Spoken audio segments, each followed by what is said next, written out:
Is the door to Iron Man totally closed? Because I don't believe it is. Let me ask you the question. If I pick the jersey back up and put it on, wouldn't you feel a little bit like, oh, No. crap? No. Oh. Here's what I think. All right. They go through a few semi-lackluster Avengers movies without you. You ready for this? I'm ready. Here's the scene.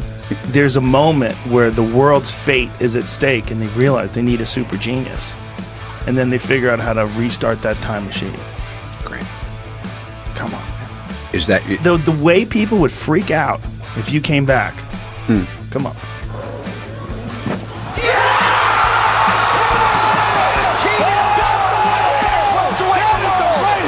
Nerdrotic.com. Greetings, you over 1 million hellions and the 40% who haven't subscribed yet after Deadpool and Wolverine's Monster Weekend, which puts it on a trajectory to be the first movie produced by Disney Marvel to hit $1 billion since Endgame. This predictably has everyone asking, is the MCU back?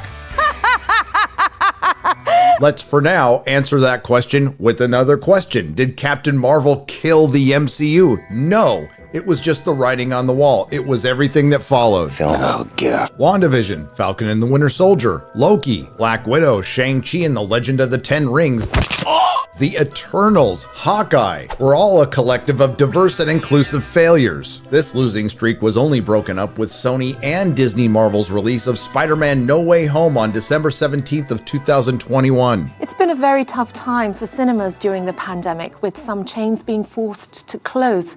But one film to have broken the mold is Marvel's Spider-Man No Way Home. After surpassing $1 billion globally, it has become the highest grossing film of 2021.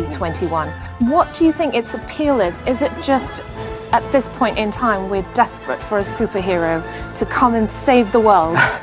There may be something about that, yes, and the fact that people want to have a bit of escapism. After that much-needed W, Disney Marvel decided to grab defeat out of the jaws of victory and follow that monster release with Moon Knight and Doctor Strange Mom, Miss Marvel, Thor Love and Thunder, She-Hulk Attorney at Law, and the Black Panther sequel without Black Panther, Wakanda Forever. That is one big pile of shit. And with all of that, a lot of astute fans knew what the powers that be that the MCU didn't. Things were about to get worse with Phase 5. Ant-Man and the Wasp Quantumania was a massive flop. Then Disney Marvel finally got a win all on their own when James Gunn returned to do Guardians of the Galaxy Volume 3 right before he f***ed off to work for the competition. And Disney Marvel got right back to work squandering that success with the release of Secret Invasion, Loki Season 2, and the biggest flop in the MCU's history, The Marvels. And that's another thing that we're quite excited for audiences to finally meet the Fleur Kittens. What the f***? And to prove Kevin Feige and his crew completely went off the reservation, they decided to follow that up with Echo. I can't hear you. But despite all that, there was still a glimmer of hope due to an announcement brought on by the sea of garbage I had just recited to you. Hugh Jackman was coming back as Wolverine, and he was going to team up with Ryan Reynolds in a Deadpool 3, and it set the internet on fire. Hey, Bub. You're in a movie theater, not the off room in your mom's nursing home. All the trailers were well received, the marketing has been perfect, and the release date has now passed. So, has the MCU been saved? That question will be answered in the spoiler section. The most important question is this the win Disney Marvel so desperately needs? Yes, kind of. So let's talk about the movie that, quite frankly, we should have gotten a long time ago, Deadpool and Wolverine. And let's not bury the lead here, considering the slop we've gotten over the last few years. It boggles the mind that it took this long and it was this hard to get Ryan Reynolds and Hugh Jackman together playing the titular characters. That's almost as bad as them taking 24 years to put Wolverine in his proper costume. You actually go outside and use them. What would you prefer? Yellow spandex? Yes. Yeah. When we first started this in 1999, there was like, oh, we can't have Technicolor. And so everyone was in black leather, basically. And in some part of my brain, I think, was a little institutionalized that, oh, that's the way it is. And then gradually watching the Marvel movies, I'm like, oh, yeah, this actually looks really cool. That looks great. And as soon as I put it on, I can't believe I never had it on before. Directly following the events of Deadpool 2's mid-credits scene, Wade Wilson uses Cable's time-traveling device to go from Earth 10005 to Earth 616, which is now designated as the Sacred Timeline, which was actually the timeline for Marvel Comics, where the MCU's timeline was formerly known as 199999. Now, considering Disney Marvel Comics is 1,000 times more screwed up than the MCU, at this point I don't think it matters. Anyway, Wade does this to meet with Happy Hogan because he wants to join the Avengers, where he is rejected. 6 years later, Wilson is retired from being Deadpool, he's become a car salesman, he's broken up with Vanessa, and Dopinder has lost his accent. During his birthday party, the TVA, or the Time Variance Authority, for those of you who didn't watch Loki Season 1 and 2, which was a lot of you, abducts Wilson and brings him to a Mr. Paradox, who offers him a place on Earth 616 due to the fact that Wade's timeline is deteriorating. And the reason Wilson's reality is falling apart is the loss of Logan from the film Logan, which was this timeline's anchor being, an individual that holds a particular reality together. Now, why would you hang that on a mortal, even one that lives as long as Logan? Don't know, but it certainly creates a lot of questions that we'll try to answer some of in the spoiler section. Is it a commentary on the MCU with its anchor being dying, Tony Stark, and that universe going to shit? I'd like to think so. Anywho, instead of joining the TVA, Wade steals a temp pad and travels the multiverse to find a Wolverine to replace the one they lost, and the cameo-filled hijinks ensue. Again, Deadpool and Wolverine is having a monster weekend, and it is immensely popular with a lot of people. For me, I liked it, but it's a bit of a mixed bag. A film carried completely on the backs of Ryan Reynolds and Hugh Jackman, who are both perfect for their roles and both have brilliant chemistry, which again makes you think, why in the hell haven't they done this sooner? As with all Deadpool movies, it's self-aware and a first for the MCU, it's self-deprecating, which is refreshing. I appreciate the love they showed towards the comic book fans. I just wish it had a little more meaning. Most of the jokes land, some don't. A lot of the cameos are great, some are okay, and there's one I didn't ever need to see again. Overall, it's fun but flawed, and a testament to how much good characters can cover up for a mess of a story. And that's what keeps Deadpool and Wolverine from being the home run I thought it would be as far as the story is concerned, because once you start thinking about it even a little bit, it starts falling apart. It's both a bit bloated and slow, and while being cynical and meta certainly works for Deadpool, it's only because there's a sprinkle of earnestness and heart, something the previous two films had, and this one doesn't have so much.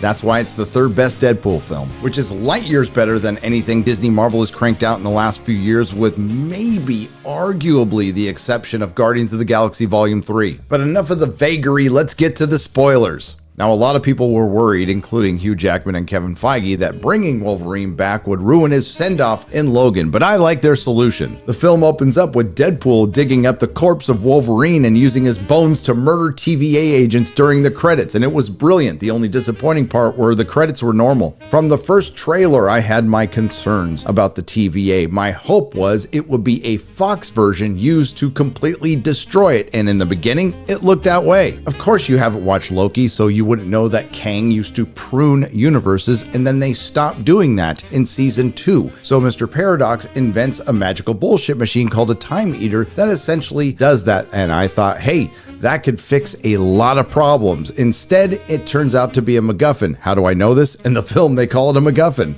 This is why Deadpool steals the temp pad, because he's got 72 hours to save his universe, and when he starts searching for Wolverines, it's absolutely brilliant. We get the cover of Uncanny X-Men 251. We get Age of Apocalypse Wolverine. Patch, comic book accurate Wolverine, which was hilarious. John Byrne's Wolverine in the brown costume about to fight the Hulk, and Henry Cavill as Wolverine, or Cavalrine. There's also a comic book accurate Old Man Logan, and I hope Mark Miller, who I will continue to call Mark Millar, gets his residuals from this film. Eventually, Deadpool finds his Logan, and it just so happens to be the worst Wolverine that ever existed. In a brief but well-acted exposition scene, we find out Logan was out drinking and the humans came and killed all the X-Men, and in turn, Logan went on a killing spree that turned humanity against mutants. And then Mr. Paradox prunes both Deadpool and the worst Wolverine, and they are sent to the void, where we spend the vast majority of this film. What's the void, you ask, because you haven't seen Loki season 1 and 2? Well, when Kang mattered, it's where variants were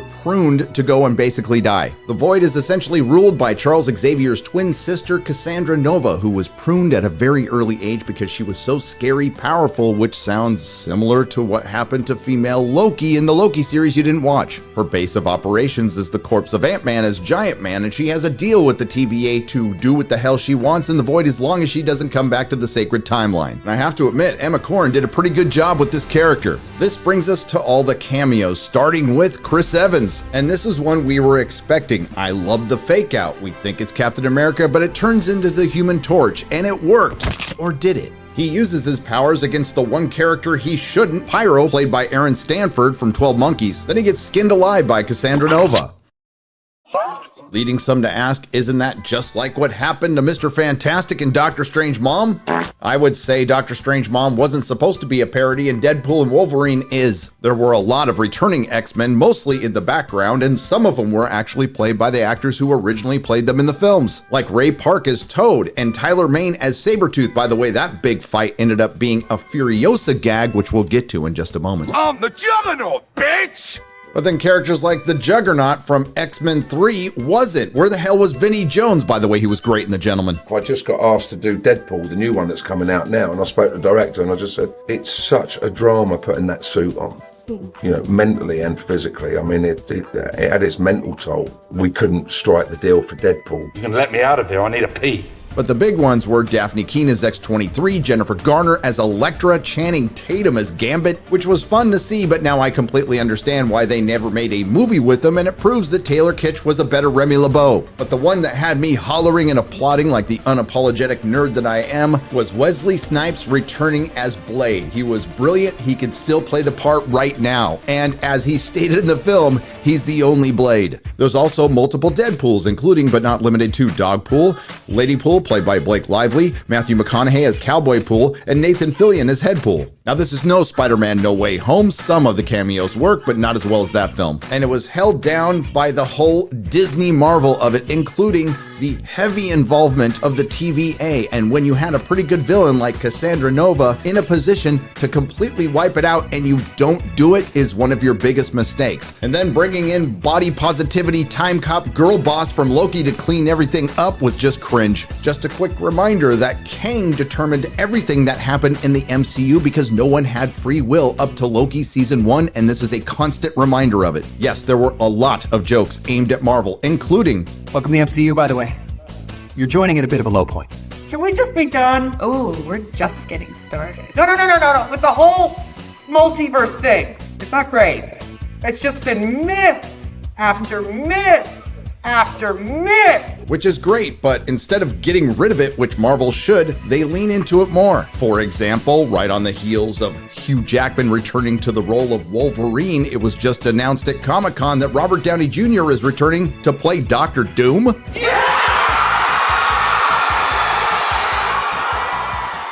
It was certainly mostly well received and broke the internet, but what does this do for longevity? This led to someone on Twitter pointing out that both Tony Stark and Logan's death are now meaningless. And our good friend Quarter Black Garrett responded, this is true, but that is how comic books go. As the film points out, you don't kill off anchor characters. You can't pass the mantle, don't reboot, recast accurately. Speaking of which, as far as Deadpool and Wolverine is concerned, if an anchor character dies of natural causes, does their universe die off too? Anyway, I did overall enjoy Deadpool and Wolverine. It is meant to be watched in a packed, enthusiastic theater. A fun movie with the message of meaning and redemption that gets mostly lost in the gobbledygook of a paper-thin story and a lot of cameos. In a movie that felt rushed, maybe one of the 6 screenwriters should have taken another pass, and maybe they should have taken another year and they would have gotten the home run they were hoping for. Instead, it's just a win, which they need. Unfortunately, they're following this with Agatha All Along, which didn't get a mention at the Hall H panel at Comic-Con. And after that, we get Captain African American and the Thunderbolts, and I saw trailers for those at Comic-Con, and they both look awful. And it's 2 years until we see the Russo brothers return with 2 Avengers films, Avengers Doomsday and Avengers Secret Wars. Add the return of Hugh Jackman and Robert Downey Jr., and that is Disney Marvel both being completely desperate and admitting failure. Now in Deadpool and Wolverine, there's a Furiosa gag. Behold! The head of your precious queen!